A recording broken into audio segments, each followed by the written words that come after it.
Predictive programming বলতে বোঝানো হয় এমন একটি প্রক্রিয়া যেখানে বড় কোনো ঘটনা ঘটার আগে সেই ঘটনার ধারণা, ছবি, গল্প বা থিম মানুষের মস্তিষ্কে আগে থেকে ঢুকিয়ে দেওয়া হয়। উদ্দেশ্য হল, যখন বাস্তবে ঘটনা ঘটে মানুষ তা অবাক না হয়ে বরং স্বাভাবিক বা অনিবার্য মনে করে। এই ধারণা মূলত 3টি স্তরে কাজ করে। প্রথমত, মনস্তাত্ত্বিক স্তর, যেখানে মানুষকে মানসিকভাবে ঘটনার জন্য প্রস্তুত করা হয়। দ্বিতীয়ত, সাংস্কৃতিক স্তর, যেখানে বই, সিনেমা বা মিডিয়ার মাধ্যমে সমাজকে অভ্যস্ত করা হয়।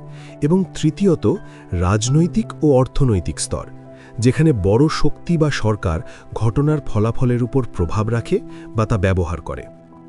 এই প্রেডিক্টিভ প্রোগ্রামিংয়ের কারণ হচ্ছে, সচরাচর মানুষ হঠাৎ বড় ধাক্কা সহ্য করতে পারে না, তাই আগে কল্পনার মাধ্যমে মানুষকে অভ্যস্ত করা হয়।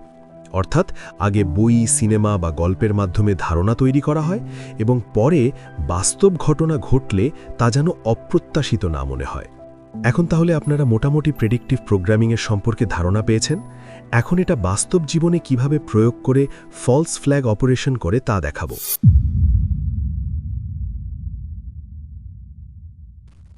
ফিউটিলিটি অথবা the rake of the Titan হল মর্গান রবার্টসনের লেখা একটি উপন্যাস, যা 1900 সালে প্রকাশিত হয়েছিল।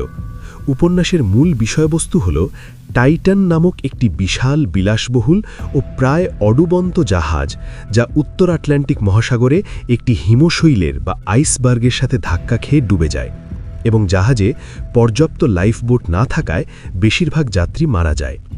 এই উপন্যাসের সাথে টাইটানিক জাহাজের কিছু উদ্ভূত মিল পাওয়া যায়, যদিও উপন্যাসটি টাইটানিক জাহাজ ডুবার 12 বছর আগে লেখা হয়েছিল।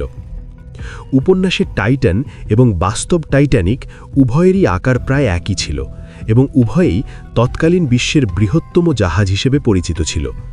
উভয় জাহাজই উত্তর আটলান্টিক মহাসাগরে হিমশৈলের সাথে সংঘর্ষে ডুবে যায়।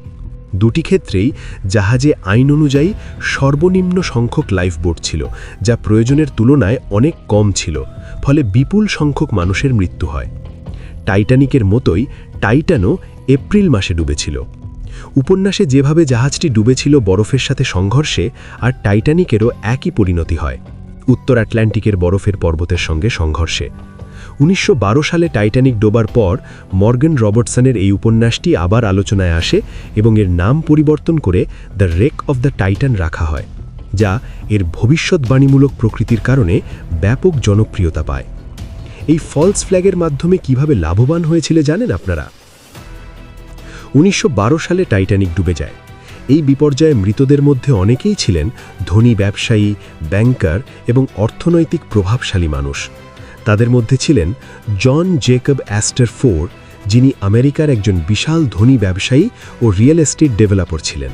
তিনি ছিলেন তখনকার সময়ের অন্যতম ধনী ব্যক্তি এবং তিনি টাইটানিকে মারা যান। বেঞ্জামিন গুগেনহাইম ছিলেন আমেরিকার গুগেনহাইম পরিবার থেকে একজন ব্যবসায়ী, তিনিও টাইটানিকে মারা যান। আলেকজান্ডার ইজিডর স্ট্রাউস ছিলেন মেসিস ডিপার্টমেন্ট স্টোরের সহমালিক এবং প্রভাবশালী ব্যবসায়ী পরিবার থেকে, তিনিও তার স্ত্রী টাইটানিকে মারা যান। জর্জ ডান্টন ওয়াইডার ছিলেন আমেরিকান ব্যবসায়ী, একজন বড় শিল্পপতি পরিবারের সদস্য, তিনিও টাইটানিকে মারা যান, কিন্তু তার স্ত্রী বেঁচে যান। ফ্র্যাঙ্ক এম ওয়ারেন সিনিয়র, তিনিও আমেরিকার একজন সফল ব্যবসায়ী ছিলেন এবং তিনিও টাইটানিকে মারা যান। এরা হচ্ছে তারাই যারা ফেডারেল রিজার্ভ তৈরির জন্য বাধা হয়ে দাঁড়িয়েছিলেন। তাদের মৃত্যু অর্থনৈতিক নিয়ন্ত্রণ ও নতুন ব্যাংকিং ব্যবস্থা প্রবর্তনের পথে বাধা সরিয়েছে এবং তারা এই টাইটানিক যাত্রায় সবাই মারা যান। তাদের মৃত্যুর ফলে আর নতুন ব্যাংকিং আইন বা ফেডারেল রিজার্ভ প্রতিষ্ঠায় কেউ বাধা দিতে পারেননি। 1912 সালে টাইটানিক ডুবল, 1913 সালে ফেডারেল রিজার্ভ তৈরি করল, 1914 সালে প্রথম বিশ্বযুদ্ধ শুরু হলো। এখন চলুন 9/11-এর ঘটনায়, যেটা হচ্ছে পৃথিবীর মধ্যে সবচাইতে বড় চোখে দেখা রহস্যময় ঘটনা। যদিও রহস্যময় না, যারা চিন্তা করতে জানে না তাদের মতেই এই ঘটনা প্লেন দিয়ে ঘটানো সম্ভব। 1968 সালে যুক্তরাষ্ট্র প্রথমবারের মতো 911 নম্বরটিকে সার্বজনীন জরুরি ফোন নম্বর হিসেবে চালু করে। একই বছর নিউ ইয়র্কে ওয়ার্ল্ড ট্রেড সেন্টার, যা পরে টুইন টাওয়ার নামে পরিচিত হয়, তার নির্মাণ কাজ আনুষ্ঠানিকভাবে শুরু হয়। 1968 সাল থেকে 2001 সাল পর্যন্ত সময়ের ব্যবধান দাঁড়ায় ঠিক 33 বছর। স্কটিশ রাইট ফ্রি মেসনরিতে ৩৩তম ডিগ্রিকে সর্বোচ্চ অর্জনযোগ্য স্তর হিসেবে বিবেচনা করা হয়। ৩৩ বছর সময়কালটি শুধুই গণনাগত নয়, বরং একটি প্রতীকী সময়সীমা। ওয়ার্ল্ড ট্রেড সেন্টারের নির্মাণে যিনি প্রধান ভূমিকা পালন করেন, ডেভিড রকফেলার, তিনি ডাউনটাউন লোয়ার ম্যানহ্যাটন অ্যাসোসিয়েশনের চেয়ারম্যান হিসেবে প্রথম এই প্রকল্পের ধারণা দেন। অন্যদিকে নিউ ইয়র্ক অঙ্গরাজ্যের গভর্নর নেলসন এ রকফেলার সেই আইনটিতে স্বাক্ষর করেন, যার মাধ্যমে এই বিশাল প্রকল্প বাস্তবায়ন সম্ভব হয়। অর্থাৎ এক ভাই ধারণা দিলেন আর অন্য ভাই ক্ষমতার আসনে বসে সেটিকে আইনি বৈধতা দিলেন। ডেভিড রকফেলারের নিজের লেখা আত্মজীবনীতে তিনি স্বীকার করেন, বহু মানুষ মনে করে রকফেলার পরিবার একটি গোপন আন্তর্জাতিক শক্তিগোষ্ঠীর অংশ, যারা একটি সমন্বিত বৈশ্বিক রাজনৈতিক ও অর্থনৈতিক কাঠামো গড়ে তুলতে চায়। তিনি বলেন, যদি তাকে আন্তর্জাতিকতাবাদী বলা হয় তবে তিনি সেই অভিযোগ অস্বীকার করেন না। এখন আমরা দেখব 9/11-এর প্রেডিক্টিভ প্রোগ্রামিং। ভবিষ্যতে যে ঘটনাগুলো ঘটবে সেগুলো আগেই সিনেমা, উপন্যাস ও গণমাধ্যমের মাধ্যমে মানুষের সামনে উপস্থাপন করা হয়। এর ফলে সমাজ মানসিকভাবে প্রস্তুত হয়ে যায় এবং বাস্তবে ঘটনা ঘটলে তা সহজে গ্রহণ করে। 1993 সালে সুপার মারিও ব্রোস মুভিতে দেখা যায় টুইন টাওয়ার ধ্বংস হয়ে যাচ্ছে। 2000 সালে রিলিজ হওয়া দ্য 10th কিংডমেও দেখা যায় টুইন টাওয়ার পড়ে যাচ্ছে।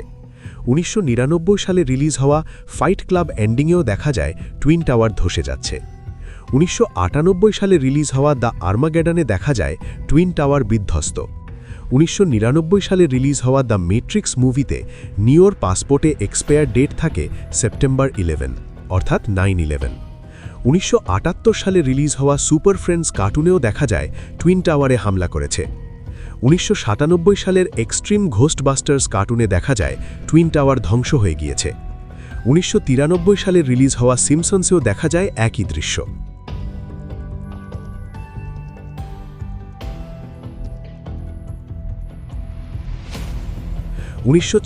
সালের ম্যাগাজিনে দেখা যায় 9/11-এ আগুনে পুড়ছে। 1983 সালের ম্যাগাজিনে দেখা যায় টুইন টাওয়ারে আগুন লেগেছে। 1992 সালের ইউনিভার্সাল মিউজিকের কাভার ছবিতে দেখা যায় টুইন টাওয়ার ধ্বংস অবস্থায়। 2001 সালে জুন মাসে ওয়ার্নার মিউজিকের কাভার ছবিতে দেখা যায় টুইন টাওয়ার ধ্বংস হয়ে আছে। এবং 2001 সালে সেপ্টেম্বরের 11 তারিখে টুইন টাওয়ার ধ্বংসের পরিকল্পনা বাস্তবায়ন হয়।